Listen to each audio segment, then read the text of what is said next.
CLAT PG 2026 के लिए अगर आप नेक्स्ट 11 मंथ्स में तैयारी करना चाहते हैं ताकि आप एक पीएसयू जॉब या टॉप 5 टॉप 10 एलएम कॉलेज या जैग एंट्री के लिए क्वालिफाई कर सके, तो ये वीडियो आपके लिए सबसे बड़ा डिटेल गाइड है, whereby we will be discussing everything from the paper pattern कि आपका पेपर आता कैसे है, लास्ट के 6 इयर्स का पेपर पैटर्न क्या रहा, कैसे आपको तैयारी करनी है, फिर आपका ये जो तीनों ही आपके गोल्स है इनके लिए आपको कितने मार्क्स चाहिए, क्या कट ऑफ है, पास्ट 6 इयर्स का पूरा एनालिसिस हम लोग देखेंगे। फिर यहाँ पे इंपॉर्टेंट डेट्स क्या है, कब एग्जाम यहाँ पे होगा आपका, कैसे आपको प्रिपरेशन करनी है, कब कब कौन कौन से पोर्शन को खत्म करना है, पूरी बात हम लोग करेंगे। Then we will take a detail look at the syllabus itself कि क्या क्या सब्जेक्ट्स यहाँ पे पूछे जाते हैं, लास्ट के 6 इयर्स के हिसाब से आपको क्या क्या पढ़ना है, और आपका सब्जेक्ट वाइज एक डिटेल प्रिपरेशन गाइड मैं आपको बताऊंगा, whereby I will be touching each and every topic in every subject की क्या क्या इंपॉर्टेंट है, कैसे है, क्या है, what you have to do. Next we will deal कि आपको जो केस लॉज यहाँ पे तैयार करने होते हैं, चाहे लैंडमार्क केस लॉज है, रिसेंट केस लॉज है या पुराने केस लॉज है, उनको आपको कैसे करना है। And lastly we will talk about कि ये जो तैयारी आप कर रहे हो ये आप कैसे किस सोर्स का यूज करके कितना मॉक पेपर्स लगा के कैसे आपको पूरा करना है, ताकि आपका एकदम मान लो आपको फ्री ऑफ कॉस्ट भी करना है तैयारी तो भी आपकी हो सके। तो इस वीडियो के अंदर सारी बातें हम लोग करेंगे, इसलिए वीडियो को यहाँ पे लास्ट तक जरूर देखिए, और साथ ही में हमारा WhatsApp group and Telegram channel जरूर ज्वाइन करिए, बिकॉज यहाँ पे हम लोग रोजाना क्वेश्चंस पोस्ट करते हैं क्लैट पीजी एग्जाम के फॉर्मेट में, पैराग्राफ, और आपको पूरे पूरे सेक्शंस यहाँ पे मिलते हैं, पूरा वो मिलता है। तो आपको रेगुलर प्रैक्टिस अगर करनी हो, यू शुड ज्वाइन दिस। और कोई भी जो आपके अपडेट्स होती है, चाहे पीएसयू के अपडेट्स हैं, चाहे कॉलेज अपडेट्स हैं, कुछ भी है रिगार्डिंग क्लैट पीजी, हमारे ग्रुप पे आपको मिलेगा, तो डेफिनेटली इसको ज्वाइन जरूर करिएगा। अब बिना देर की वीडियो को शुरू करते हुए पहले हम लोग we will discuss the paper pattern itself. देखिए स्टूडेंट्स, यहाँ पे जो क्लैट पीजी का पेपर अगर आप पिछले 6 साल से देखोगे तो आपको वहां पे 120 क्वेश्चंस मिलते हैं, जहां पे आपको 2 घंटे मिलते हैं उस क्वेश्चन पेपर को सॉल्व करने के लिए, which means you get 1 minute for each question.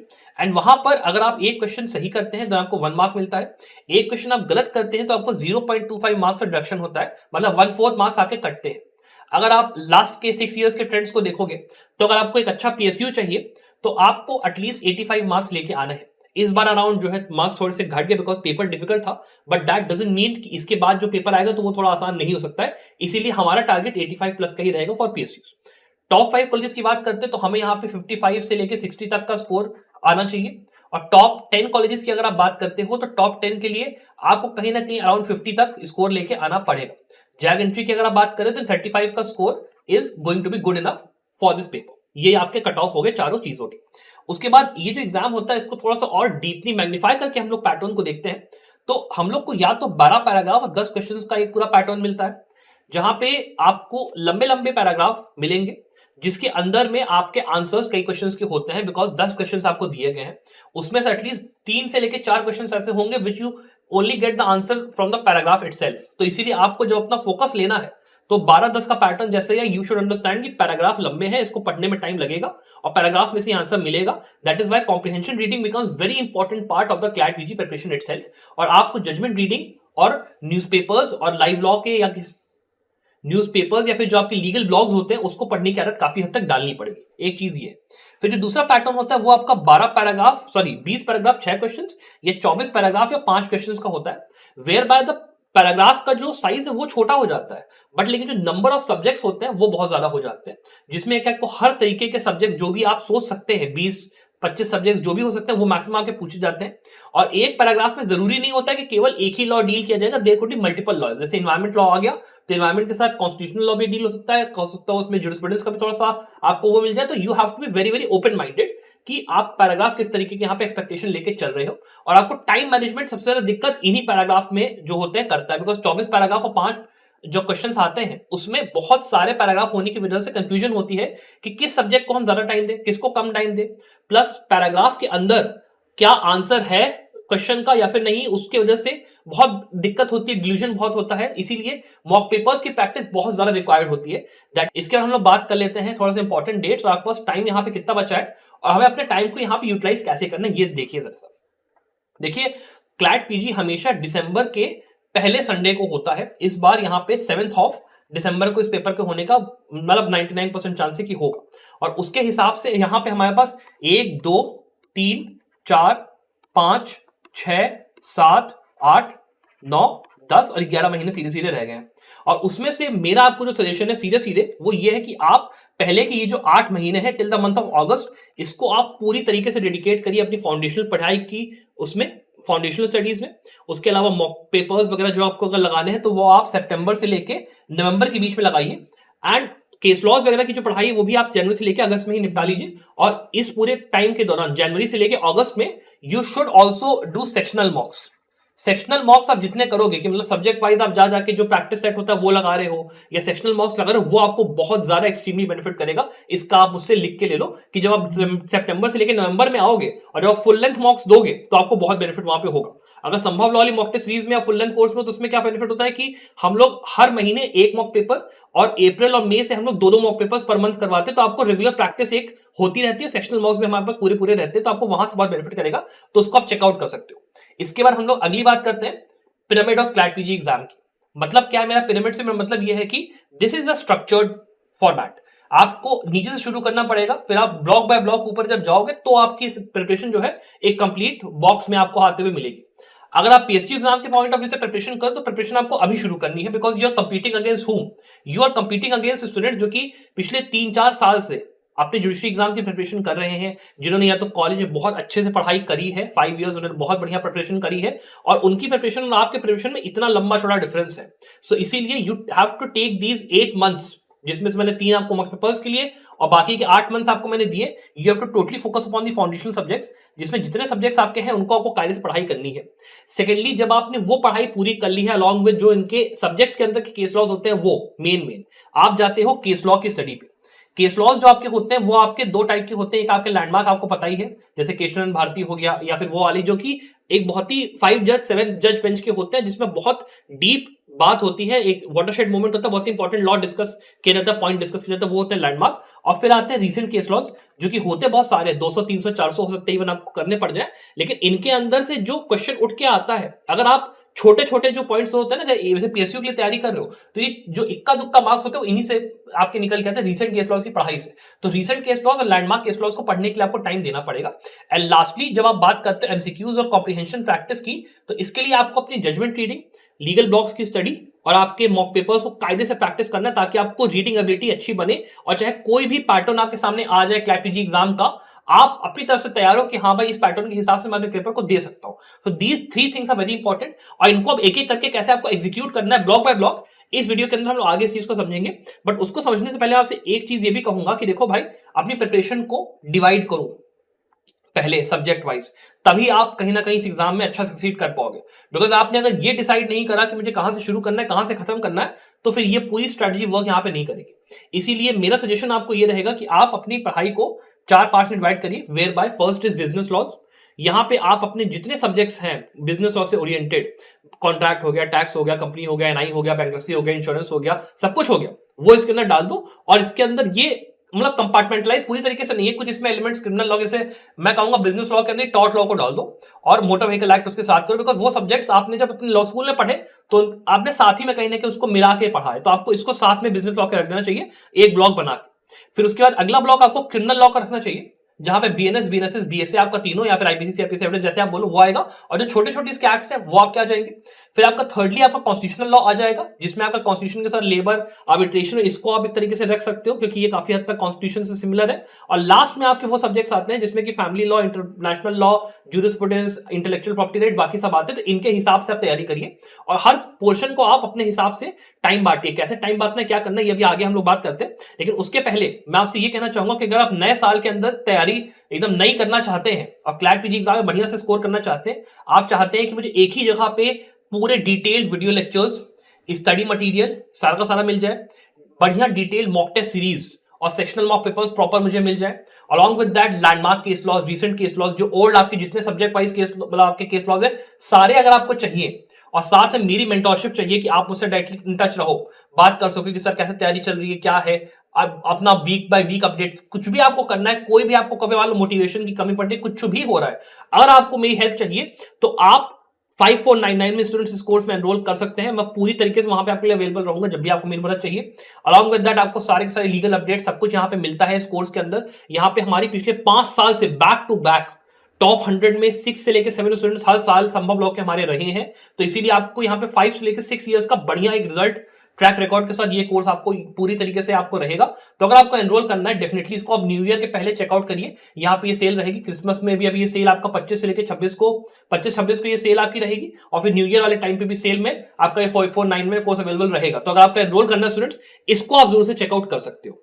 इसके अलावा मान लो अगर आप एलेट पीजी एग्जाम की तैयारी भी कर रहे हैं, आपको मान लो देना है, और उसके अलावा आप इस बार सीबीटी पीजी आईआईटी खड़गपुर या आईएलआई का एग्जाम दे रहे हो 2025 में, और आपको सारा उसको इंक्लूड करके चाहिए, तो आप इस कोर्स में आ सकते हो। इसके अंदर में आपको ये सारी चीजें यहाँ पे मिल जाती हैं, और अलॉन्ग विद दैट पूरा मॉक टेस्ट सीरीज, पूरा यहाँ पे पेपर आपको मिलता है। और इसके अंदर भी एक और इसमें हम लोग कोर्स निकालने वाले हैं जिसका प्राइस यहाँ पे 7499 होगा, जिसके अंदर CVT PG 2026, ILI 2026, IIT Kharagpur 2026 पूरा आपका कवर्ड होगा। तो अगर आप पूरा नए तरीके से देख रहे हो तो आप उस 749 वाले कोर्स में आ सकते हो। ये 2025 से 26 वाले स्टूडेंट्स के लिए यहाँ पे कहने के कोर्स है, वो कोर्स दूसरा भी हम लोग निकालने वाले, वो आपका रहेगा। तो अगर एनरोल करना है आप चेकआउट जरूर कर सकते हो।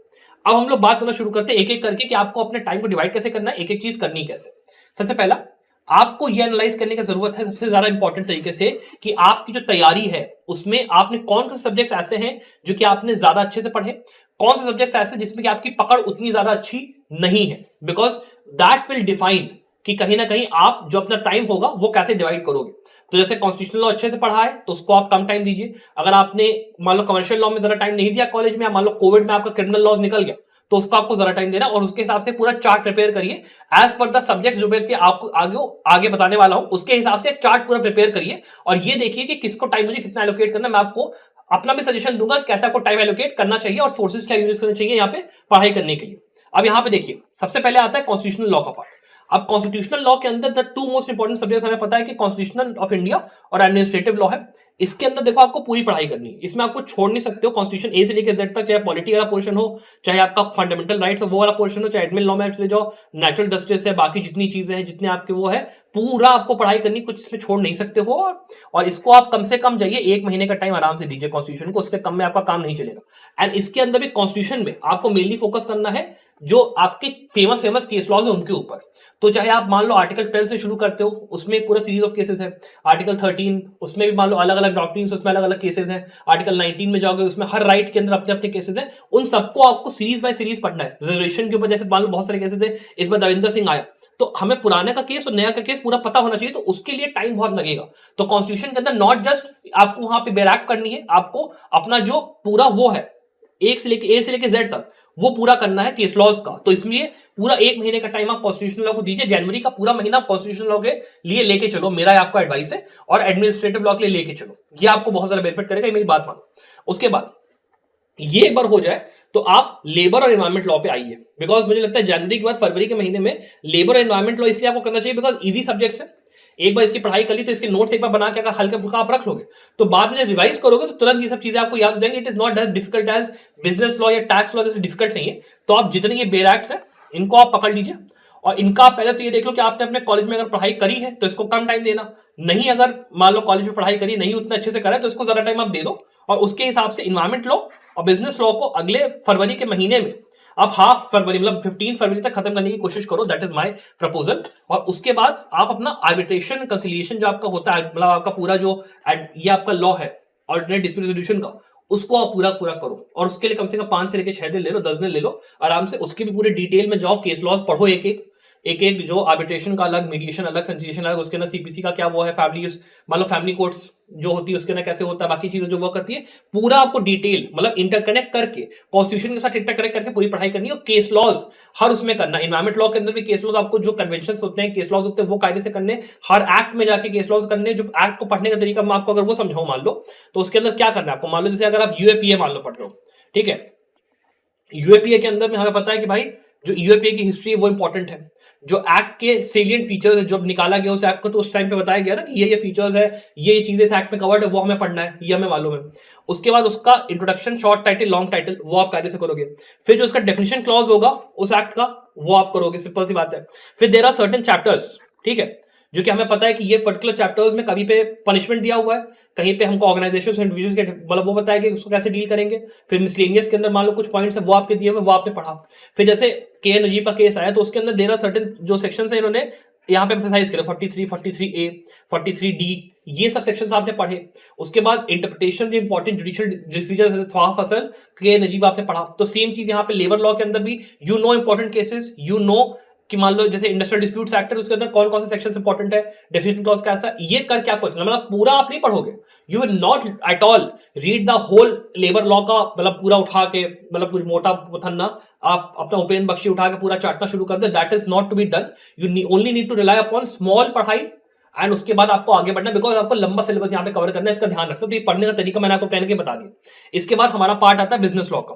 अब आपने देखो फरवरी के मिड तक मतलब 20 फरवरी तक आपने वहां पे टाइम दिया, यहाँ पे आप आ जाओ। यहाँ पे कॉन्ट्रैक्ट सबसे इंपॉर्टेंट है, कंपनी सबसे इंपॉर्टेंट है, इन दोनों को आराम से आप कॉन्ट्रैक्ट को 10 दिन का टाइम दीजिए। कॉन्ट्रैक्ट 1 और कॉन्ट्रैक्ट 2 आपको देखो कायदे से करना है, उसको आप छोड़ नहीं सकते। और उसके अंदर भी जो इंपॉर्टेंट केस लॉज है, क्योंकि contract is all about case laws, जितने केस लॉज पढ़ोगे उतना अच्छा रहेगा। केस लॉज को कहते हैं 10 आराम से दिन लो, और आपने इसको शुरुआत नहीं करा था अपने उसके, इसको करो।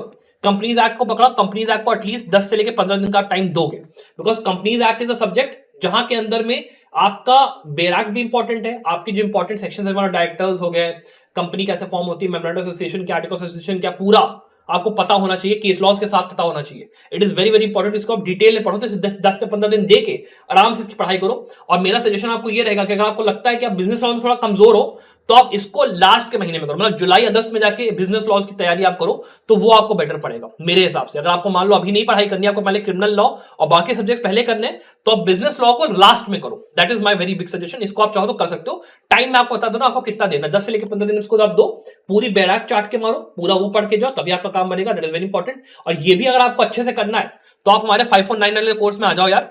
उसके अंदर आपको एक एक सब्जेक्ट जो आपका है उसका पूरा वीडियो लेक्चर दिया हुआ है, कैसे पढ़ना है, नोट्स आपकी डिटेल पूरा दिया है, लेक्चर्स देखो, फिर उसके बाद नोट्स देखो, पढ़ाई उससे पूरी करो। और उसके बाद वहां पे सेक्शनल मार्क्स पूरे दिए हमने कि भाई सेक्शन बाय सेक्शन जाओ, मतलब वहां पे एक एक सब्जेक्ट के अंदर क्या क्या टॉपिक्स है उसके साथ मार्क्स लगाओ, और आपको पूरा आइडिया हो जाएगा कितना तैयारी है मेरा सब्जेक्ट के अंदर।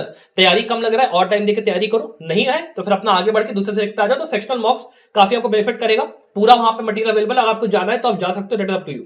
फिर यहाँ पे टीपीए को इसके अंदर मैंने डाल इसलिए दिया बिकॉज टीपीए कहीं ना कहीं कमर्शियल लॉ और उसके बीच का कहने के मतलब इसमें सेल, लीज, लिमिटेशन ये सब पूरा आता है, तो कहने के कॉन्ट्रैक्ट एक्ट के साथ भी थोड़ा सा कोरिलेशन है, इसको यहाँ पे मैंने डाला है। इसको भी आप कम से कम 5 से लेकर 6 दिन का टाइम देकर आराम से पढ़ाई करिए। It needs a lot of time to be understood and read, और पूरा आपको करना है, मतलब एक एक चीज एक्शनेबल क्लेम पूरा पढ़ के जाओ एकदम लास्ट तक, पूरा चार्ट मारो।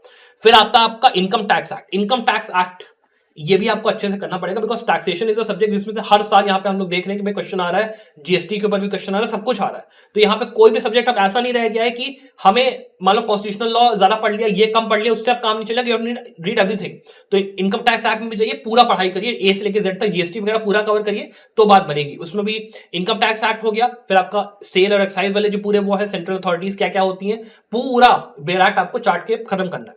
उसके बाद जब आप कॉन्ट्रैक्ट एक्ट पढ़ रहे हो, तो कॉन्ट्रैक्ट के साथ ही आप अपना sales of goods act, specific relief act और यहाँ पे पार्टनरशिप एक्ट, ये तीनों आप एक साथ ही इसको खत्म कर लो, तो वो आपको आसान इसलिए पड़ेगा बिकॉज ये लोग हम लोग कॉलेज में साथ ही पढ़ते हैं, और इसको आराम से आप 5 से लेकर 6 दिन का या 10 दिन का टाइम दे लो पर सब्जेक्ट, वो आपके ऊपर है।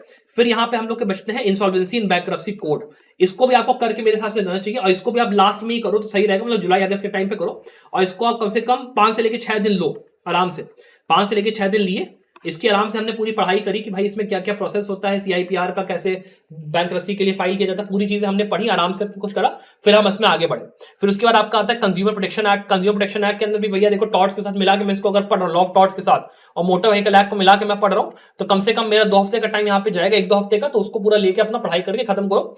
फिर आपका कॉम्पिटिशन लॉ, इंश्योरेंस लॉ और बैंकिंग लॉ, इन तीनों को भी आप कर लो, बिकॉज इसके अंदर में मान लो मैं कहता हूँ बहुत ज्यादा डेप्थ में, मान लो इक्का दुक्का 3 ही क्वेश्चन आ गए, लेकिन अगर आप पढ़ के जा रहे हो तो आपको कोई नुकसान नहीं हो रहा है। तो इसीलिए कंपटीशन, इंश्योरेंस, बैंकिंग कम टाइम लो, 3-4 दिन का टाइम लो पर सब्जेक्ट, लेकिन इसको करके जाओ और ऊपर ऊपर से करो, बहुत ज्यादा डीप में करने की जरूरत यहाँ पे नहीं है, बिकॉज इसमें से बहुत क्वेश्चन नहीं आएगा, थोड़ा बहुत हो सकता है आ जाए, और इसके जो इंपॉर्टेंट केस लॉज है आप वो कर लीजिए, आपका काम आराम से यहाँ पे हो जाएगा।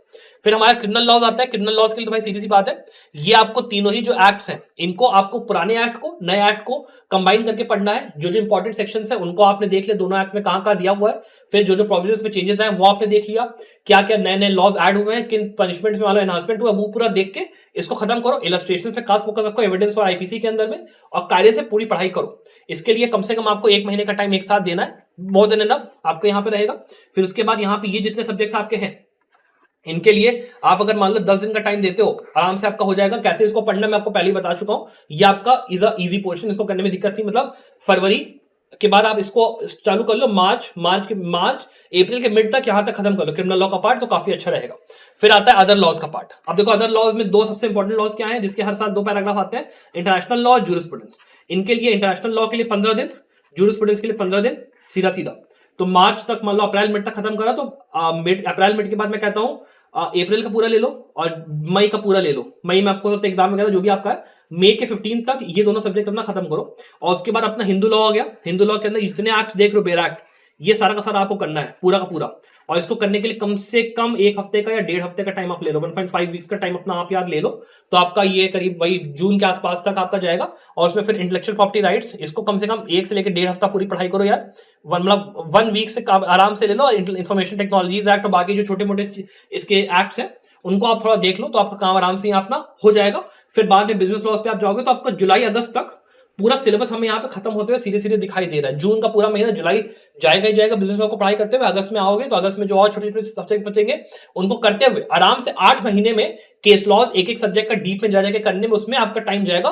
तो ये पूरा आपको खत्म करके ऐसे चलना है, 8 महीने का पूरा टाइम अपना लेके जाओ। फिर आता है उसके बाद कि आपको जो 8 महीने है, इसमें आपको तैयारी करनी कैसे। पहला काम, अपना बैराक पकड़ो यार। बैराक किसी भी सब्जेक्ट के लिए सबसे ज्यादा इंपॉर्टेंट कंपोनेंट होता है, तो बैराक पकड़ के उसके अंदर इंडेक्स पूरा आपको चार्ट के खत्म करना, दैट इज वेरी इंपॉर्टेंट।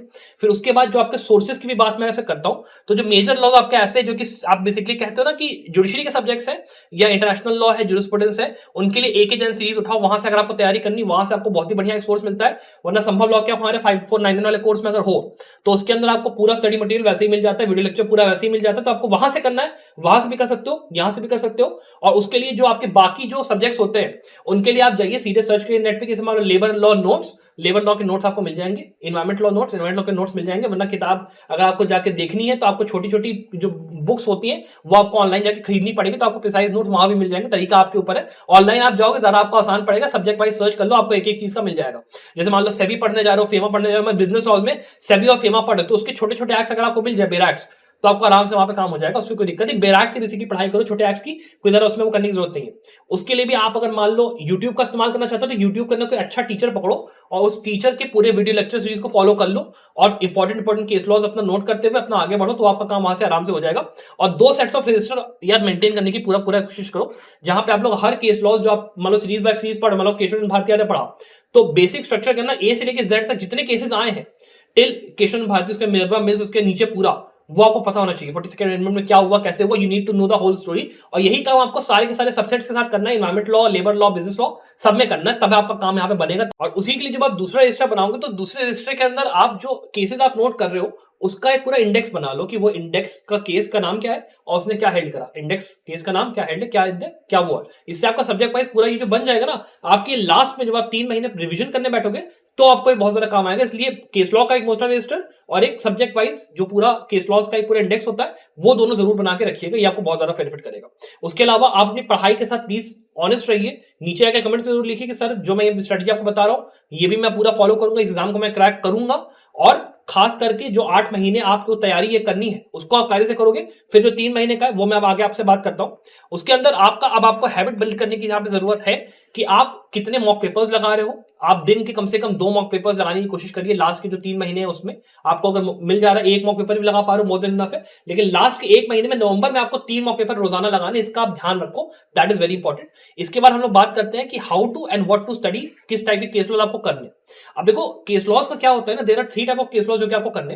पहला है सब्जेक्ट वाइज केस लॉ। जैसे कॉन्स्टिट्यूशनल लॉ में आप जाओगे तो हर आर्टिकल में आपको पता है केस लॉज होते हैं, वो सारे आपको हर सब्जेक्ट के अंदर इंपॉर्टेंट जो हमें पता है कि ये एग्जाम में आ सकते हैं, जुडिशरी के पॉइंट ऑफ व्यू से इंपॉर्टेंट है, कॉलेज के एग्जाम के पॉइंट ऑफ व्यू से इंपॉर्टेंट है, वो आपको सारे कर लेने, वो सबको हमें पता होते हैं। हर आपको नोट्स जाओगे वहां पे हाइलाइटर आपको मिलते हैं, तो वो आपको सारे करने। पहला काम ये हो गया। दूसरा काम आपका हो गया, जब आप लैंडमार्क केस लॉज पढ़ रहे हो, तो 2017 से लेकर 2025 तक जितने लैंडमार्क केस लॉज यहाँ पे आए हैं कॉन्स्टिट्यूशनल लॉ के, जो कि आपने सुप्रीम कोर्ट ने दिए हैं, उनको आपको सबको अच्छे से करना है। There will be around 100-150 case laws, जिसमें कि कॉन्स्टिट्यूशनल बेंच का कोई बढ़िया डिसीजन है, जैसे मान लो केएस पट्टा स्वामी हो गया, या मान लो इस टाइप के जितने अभी आपके रिसेंट में आ रहे हैं, दविंदर सिंह जो अभी आए एग्जाम में, उस टाइप के जितने केसेस हैं वो आपको कर लेने, दैट इज वेरी इंपॉर्टेंट। और फिर लास्टली आप क्या आते हैं, recent case laws. Recent case laws आप अगर करने जाओगे तो आप यहाँ पे 2021 से लेकर 2025 तक के मैं अभी आपको कहूंगा केस लॉज आप करिए, बिकॉज आप पीएसयू के लिए तैयारी कर रहे हो, तो वहां पे इतना लेंथ आपको लेकर चलना पड़ेगा। खास करके मोस्ट इंपॉर्टेंट फोकस जनवरी 2025 से लेकर दिसंबर 2025 में आपका पूरा पूरा रहेगा।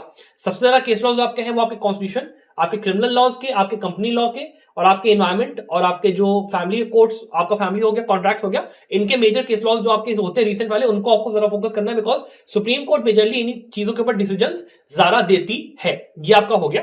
और इसमें भी आखिर डिसीजन, मान लो कोई इंपॉर्टेंट गाइडलाइंस दिया, वो आपको कर लेना है। कोई इंपॉर्टेंट कॉन्ट्रोवर्शियल इशू है मान लो, वो आप पकड़ लो, उसमें अगर आपको हाईलाइटेड दिखा कि हाँ ये कॉन्ट्रोवर्शियल इशू है, इसमें आप इन्होंने पकड़ा, उसको आपने देख लिया।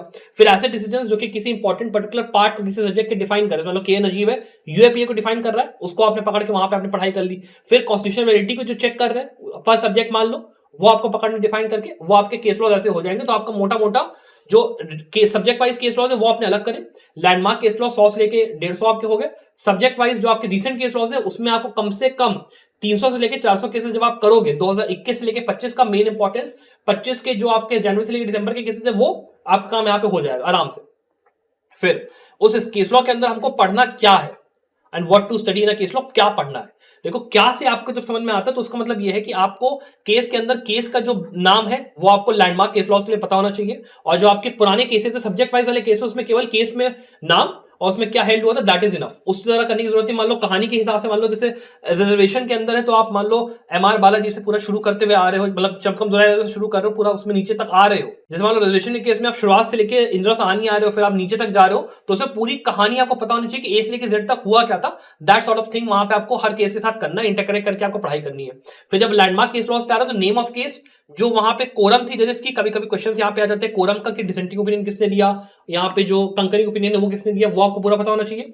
फिर जो भी इंपॉर्टेंट केसेस उन केसेस के अंदर यहाँ पे रेफर किया गया है, जैसे मान लो कोई लैंडमार्क केस है जो कि आपने पढ़ा और आपको दिखा कि हाँ भाई जो लैंडमार्क केस है इसमें रेफर हो रहा है, बार बार कोर्ट ने इसको रेफर करा वो, और जो रीसेंट केस लॉज या फिर मान लो कोई ओवररूल यहाँ पे जजमेंट किया गया वो आपको पूरे यहाँ पे नोट करके उस पूरे पर्टिकुलर उसमें चलना है फॉर द केसेस जो कि यहाँ पे आपके लैंडमार्क कैटेगरी के आते हैं। 100 से लेकर 150 जो केसेस है उसमें आपको ये काम करना है। फिर उसके अंदर जो भी लॉज यहाँ पे इन्वॉल्व हुए हैं, मान लो आर्टिकल 14, 15, 21 है, वो आपको पूरा भाई पता होना चाहिए कि उसमें कैसे इन्वॉल्व हुआ। फिर जो डॉक्ट्रिन से प्रिंसिपल्स मान लो अगर कोई यूज हुए वो आप देख लीजिए। कोई ज्यूरिस्प्रूडेंशियल एस्पेक्ट है उस पेपर का वो आपने वहां पे काम अपने देख लिया। तो ये सारी चीजें आपको कहीं ना कहीं देख के सब सब्जेक्ट के अंदर चल, मतलब आपके जो केसेस है उसके अंदर चलना है। और जो आपके रीसेंट केस लॉज आते हैं, रीसेंट केस लॉज के अंदर केवल आप नेम ऑफ द केस देख लो, वो आपका जो लॉ है, लॉ का जो पॉइंट है वो क्या कवर कर रहा है, बोल्ड में आपको लिखा आता है वो अपना पढ़ लो। और कुछ उसमें जो यहाँ पे जजमेंट दिया गया है जो उसका मिशनली रेशियो डिसेंडेंट आई है वो आप देख लो। ऑबिटर देखने की जरूरत नहीं, only go for the ratio decidendi, आपका काम वहां पे हो जाएगा। और ये सारे काम जो आपके हैं केवल आप केस लॉ ब्रीफ के ऊपर ही फोकस रहिए। हमारे अगर आप कोर्स में एनरोल तो केस लॉ ब्रीफ आपको वहां पे बहुत आराम से मिल जाते हैं, पूरा टेबल लिस्ट ऑफ केसेस आपको पूरा मिल जाता है। तो अगर आपको वहां से करना है you can go it from there also, वरना आपके पास ऑप्शन ये है कि आप आराम से अपना जो मान लो कोई और आपको वेबसाइट से आपको देखना लाइव लॉ या किसी से, वहां से भी आप देख सकते हो, लेकिन वहां पे टाइम फिर आपको लंबा लगेगा। उसके बाद हम लोग बात कर लेते हैं सोर्सेज की, भाई हमको पढ़ाई अपनी करनी कहां से है। अब देखो लास्ट के जो 3 महीने उनमें आपको मॉक पेपर्स लगाने हैं, तो उसके लिए तो मैं आपको सजेशन नहीं दूंगा, संभव लॉ में आप आइए और हमारा जो फुल कोर्स उसमें आप एनरोल करिए, वहां पे आपको कायरे के मॉक पेपर्स मिल जाते हैं, उसको आपका मॉक पेपर्स का सोर्स बनिए लास्ट के 3 महीने के लिए। और वहां पे पहले महीने से लेकर 8वें महीने तक जो आपका सब्जेक्ट वाइज मॉक सेक्शनल मॉक्स हैं उनको आप पूरा लगाइए, ताकि आपको एक डिटेल्ड तैयारी मिले सब्जेक्ट वाइज। सब्जेक्ट जो मैंने आपको स्ट्रेटजी बताई उसमें सेक्शनल मॉक्स बहुत इंपॉर्टेंट है, उसको प्लीज आप उस 5499 कोर्स में जाके एनरोल करने की कोशिश करके उसको वो करिए।